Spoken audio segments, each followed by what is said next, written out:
I was born in January 12, 1920. I was 21 when the war started. Then once I got into the camp, I was a camp manager. They made me, I was the only woman manager. All the rest were men. I had to take care of 500 people, and I'm a 21-year-old woman, you know. And I said, how come I am the only woman?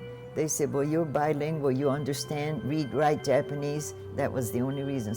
You know, I had to check every night. And then if someone's missing, I make a report to the office next morning, so-and-so was not in his office. But those people can't go no place because outside we had the big fence, and then there's a soldier with a machine gun pointing at you. He couldn't, even if he wasn't in his own barrack, he would be at his friends. He had to be there. But every night we had to do a 10 o'clock checkup. No, so then the war, government found out that the war was not going to end, so we were going to be moved. So most of them, and the ones in California, well, all of us were from California or some Seattle, Oregon too, but they moved to the nearest camp. But by the time we were to move, every camp was filled, so they sent us all the way to Arkansas. Very slow, and we stopped for anything that came by. We had to stop and let that train go, you know. So that was how it was. Well, my parents stayed 4 years, but I got married, and then my husband wanted to go back to Japan, so I was sent to Tule Lake Camp, which was back in California. That took another 3 days to get over there again. It was the International Red Cross that sent us 2 telegrams saying that my husband is the owner of a big property in Japan, farmland. But because the war has ended,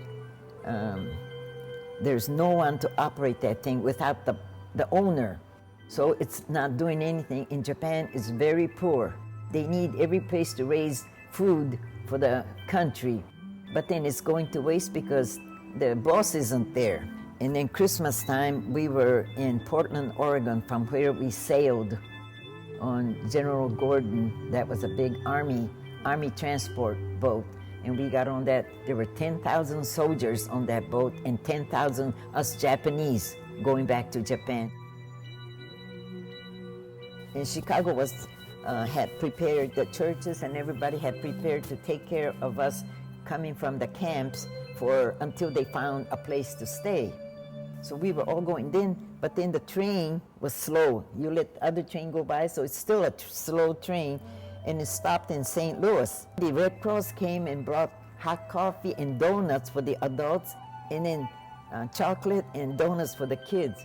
But everybody ate that, and they said, St. Louis is nice. They don't know us, but they're gonna feed us nice things. And we never ate sugar, sweet thing during the war. Here's this donut, you know. Oh, and then they said, well, you know, Chicago's strong wind, lots of snow. Maybe St. Louis is better weather. Maybe we get off. 250 people got off, and my parents were one of them. But then, you know, the nourishment wasn't there.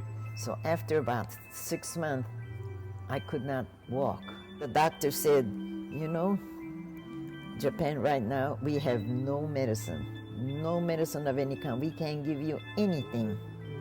So we are sorry, but I hope you are able to kind of, you know, cope with this situation. So I never ate anything that gave me nourishment.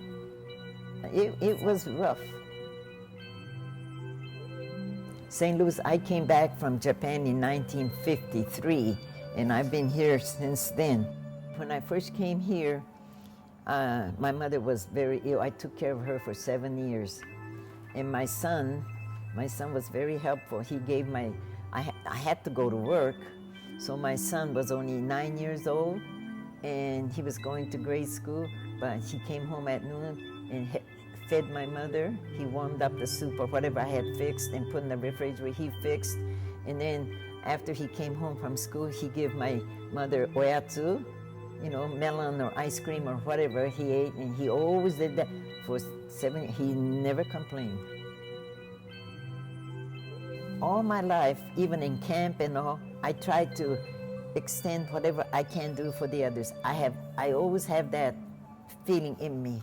If I could help anybody, I would. I am girigatai.